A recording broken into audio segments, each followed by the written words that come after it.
बहुत स्वागत। आप देख रहे हैं कहानी कुर्सी की, आपका पसंदीदा प्रोग्राम। मैं सौरभ शर्मा आपके साथ। मेहमान हमारे साथ बने हुए हैं और मैंने आपको प्रतिक्रिया दिखाई कांग्रेस बीजेपी के संकल्प पत्र पर। प्रधानमंत्री मोदी ने जितने वादे किए हैं उस पर कांग्रेस पार्टी ने कहा कि तो जुमला है। राहुल गांधी कह रहे हैं कि इसमें कुछ नहीं है बेरोजगारों के लिए, इसमें कुछ नहीं है महंगाई कम करने के लिए।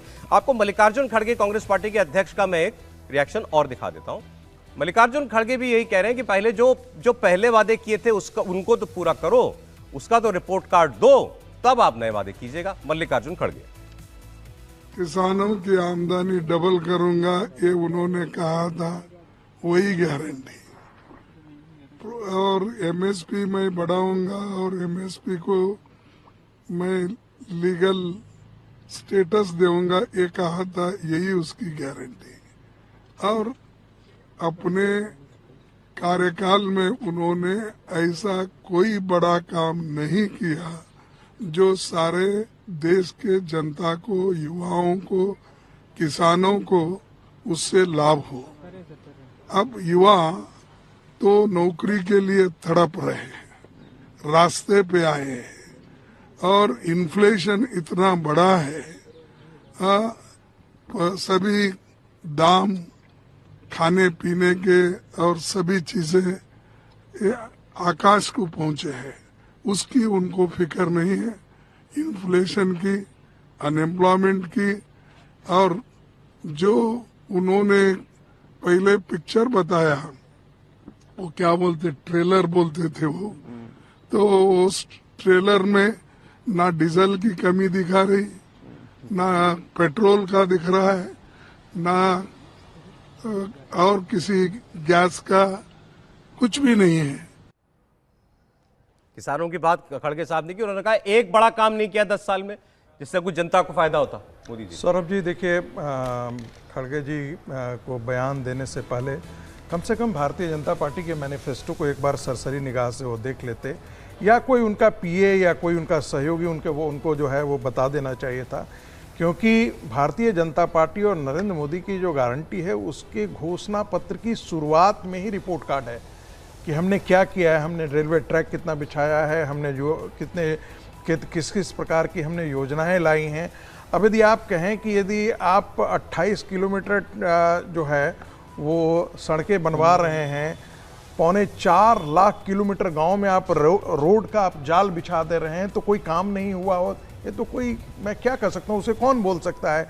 यदि आप उज्ज्वला योजना ला रहे हैं, लेजी रिएक्शन नहीं। जैसे राजनीति में होता क्या है कि सब चीज को बिना ऑब्जेक्टिविटी के साथ उसको झुठला देना, खारिज कर देना है, इसको हम लूज टॉक की तरह बात कर सकते हैं। नेताओं में एक होती है, आप देखेंगे कि बजट जैसे ही आता है, बजट में आएगा तो विपक्ष कहेगा कि भाई एकदम आज के तक जो है स्वतंत्रता के बाद से सबसे बकवास बजट है, और यदि सत्ता पक्ष है वो कहेगा कि इससे बड़ा दुनिया में कोई बजट अच्छा आज तक कभी हुआ ही नहीं था। वही स्थिति यहाँ पर देखिए, हमको ऑब्जेक्टिव तरीके से इस पर विश्लेषण करना चाहिए।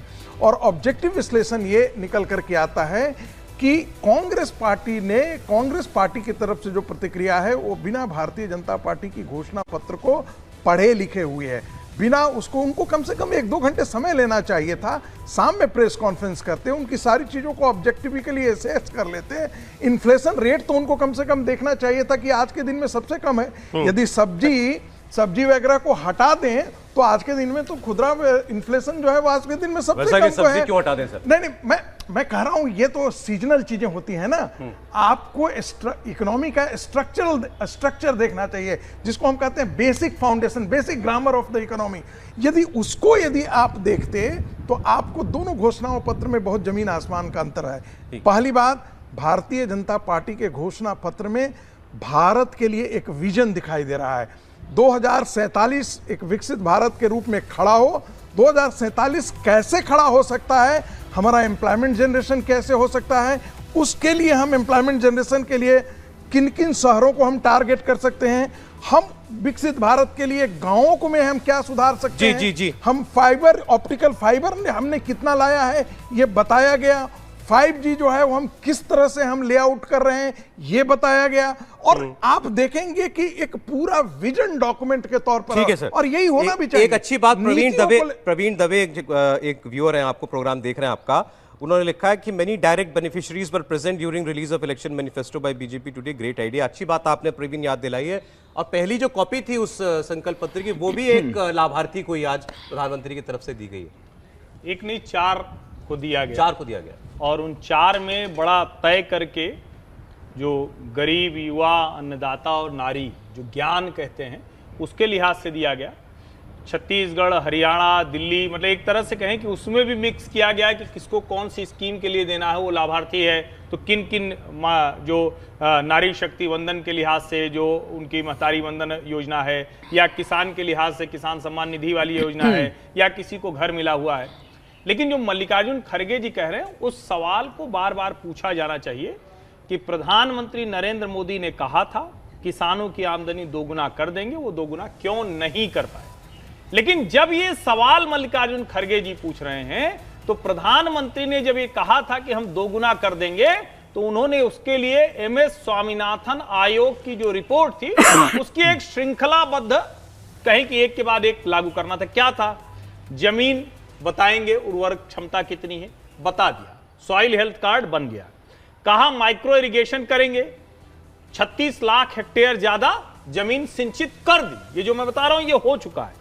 फिर कहा कि आपको बीज देंगे, एशिया का सबसे अच्छा जो बीज हब है वो भारत बन गया है गुणवत्ता वाले बीज के लिहाज से। फिर कहा था कि हम आपको समय पर कार्ड दे देंगे, तो किसान क्रेडिट कार्ड पे आपको सब्सिडी के साथ लिमिट बढ़ा दी। फिर कहा था कि हम बाजार जोड़ेंगे और अपना उपज आप कहीं कर सकेंगे।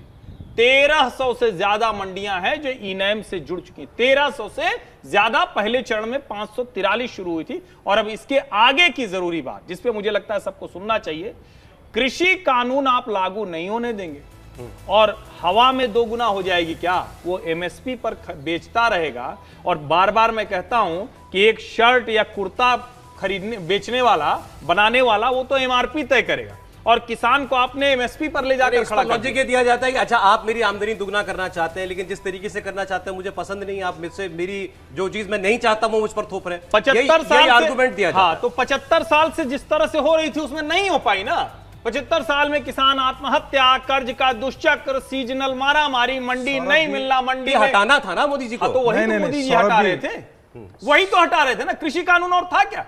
और आज भी जो संकल्प पत्र है, देखिए मैं इसीलिए कह रहा हूं ये सरकार ईमानदार सरकार है। ये सरकार कह रही हम स्टोरेज फैसिलिटी बढ़ाएंगे, ये सरकार कह रही है अनाज से लेकर सीजनल जो फ्रेश फ्रूट्स हैं, वेजिटेबल हैं, उसके लिए हम स्टोरेज बढ़ाएंगे गांव। ये सरकार कह रही है कि आपके गांव तक हम सड़क पहुंचा देंगे, मंडी तक पहुंच पाएंगे। और इसके बाद जब आप ये कहते हैं तो दरअसल ये बेईमानी कर रहे हैं कि आप उन नीतियों का तो विरोध कर रहे हैं जिसके जरिए नरेंद्र मोदी कह रहे हैं, और आप उसके बाद सवाल खड़ा करें कि दोगुना क्यों नहीं हो। तुम इतना क्यों मुस्कुरा रहे हो? नहीं ऐसा है, क्या राज है जिसको छुपा रहे हो? देखिए ऐसा है कि सभी पार्टियों के जब आप मैनिफेस्टो देखेंगे, खासतौर से 2 पार्टियों के, कांग्रेस और बीजेपी के, तो सारे वादे कभी नहीं पूरे हो पाते।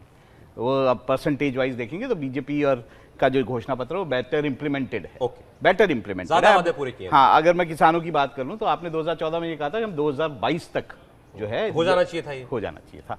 तो खैर मैंने कहा ना ये प्रोग्रेस है, वर्क इन प्रोग्रेस है, इस देश में काम करने में समय लगता है। अब अगर आपने उस घोषणा पत्र में ये कहा था 2014 में, जिसको 2019 में आपने रिपीट किया कि 60 साल की उम्र के मार्जिनल फार्मर्स को आप पेंशन देंगे, तो नहीं हुआ।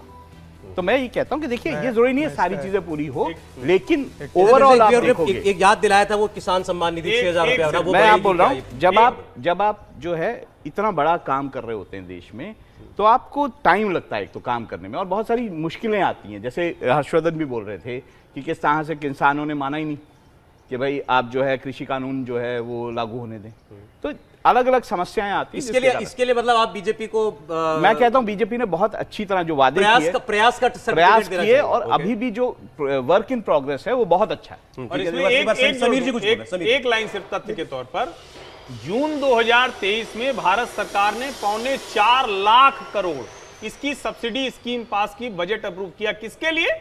जो 2200 का यूरिया का बैग है 45 किलो का, उसको 242 रुपए का देती है, वो भी उसी लागत में आएगा। देखिए आज जब भाजपा मुख्यालय में जो लाभार्थी लोगों को 4 लोगों को जो संकल्प पत्र दिया गया, उसका बहुत एक मैसेज है। जिस बस्तर से आई हुई महिला को दिया गया था, वह बस्तर की पहली महिला लाभार्थी थी और उस महिला ने सिर्फ अपना लाभार्थी नहीं, उसने गांव के लोगों को बताया कि प्रधानमंत्री की केंद्र की कौन कौन सी योजनाएं लागू है, इसे कैसे लेना है, और उसने कम से कम बस्तर के अंदर 100 लाभार्थी वर्ग को तैयार किया है, जो प्रधानमंत्री मोदी की उज्ज्वला योजना, मकान की योजना या शौचालय की योजना और जो अन्य मुद्रा योजना के बारे में उसने जानकारी दी। और इसके कारण उस महिला को सिलेक्ट किया गया कि उस महिला ने प्रधानमंत्री योजनाओं को बस्तर के अंदर लोगों तक पहुंचाया। उसके अलावा मैं 2 योजनाओं का जिक्र करना चाहता हूं। जैसे कामकाजी महिलाओं के लिए हॉस्टल बनाने की एक योजना प्रधानमंत्री मोदी ने आज घोषणा की है। 11 शहरों के अंदर ये हॉस्टल बनाए जाएंगे। ये बड़ी 11 हॉस्टल बनाएंगे कामकाजी महिलाओं के लिए, जो वर्किंग वुमेन्स होती है उनके लिए। केंद्र सरकार 11 शहरों के अंदर वर्किंग हॉस्टल बनाने वाली है, क्योंकि प्रधानमंत्री मोदी इस बात को जानते हैं कि जो मिडिल क्लास की महिलाएं आती हैं, जब महानगर में आती है या 2 टायर सिटी में आती है, तो रहने के लिए उन्हें सबसे ज़्यादा तकलीफें होती है, सबसे महंगा उनके लिए रहना होता है। उसके लिए 11 शहर आइडेंटिफाइड किए जहाँ सबसे ज़्यादा कामकाजी महिलाएं जाती है, उनके लिए हॉस्टल बनाने की एक घोषणा की है। और इसके अलावा 700 से ज़्यादा एकलव्य विद्यालय बनाने की जो घोषणा की है, मुझे लगता है ये एक भी बहुत बड़ी घोषणा है कि एकलव्य विद्यालय कितने छात्रों के लिए? 700 विद्यालय बनेंगे। 700 विद्यालय बनाने की घोषणा की है कि आदिवासी छात्र जो गांव में अंदर पढ़ते हैं उनके लिए बेहतर एजुकेशन के लिए एक एकलव्य विद्यालय की कल्पना जो प्रधानमंत्री मोदी ने 2014 में शुरू की थी, उसको बढ़ाकर अब 700 पर लेकर जा रहे हैं। मुझे लग रहा है ये आदिवासी बच्चों के लिए एक बड़ी योजना है। किसान सम्मान निधि 6000 रुपया है, वो आगे भी उतनी रहेगी क्या? इसमें बढ़ोतरी की जा सकती थी? वो लोग कहते हैं 6000 से कुछ क्या होता है? नहीं, मुझे लगता है कतई बढ़ोतरी नहीं की जानी चाहिए थी। और मैं फिर कह रहा हूं, लोक लुभावन योजनाओं से बची सरकार, ये बहुत बड़ी चीज है। वरना जब न्याय योजना राहुल गांधी लेकर आए थे तब भी 6000 रुपए महीने कह रहे थे, 72,000 साल के, और 6000 रुपए की प्रधानमंत्री किसान सम्मान निधि अभी की हालत में जरूरी है। जब जो नरेंद्र मोदी कहते हैं कि आमदनी दोगुना कर देंगे, उस दिशा में आगे बढ़ जाएंगे, तो शायद इसकी आवश्यकता नहीं रह जाएगी। और धीरे धीरे हमें सभी वर्गों के लिए उसी तरफ बढ़ना पड़ेगा कि हमें उन्हें कम से कम सब्सिडी देनी पड़े।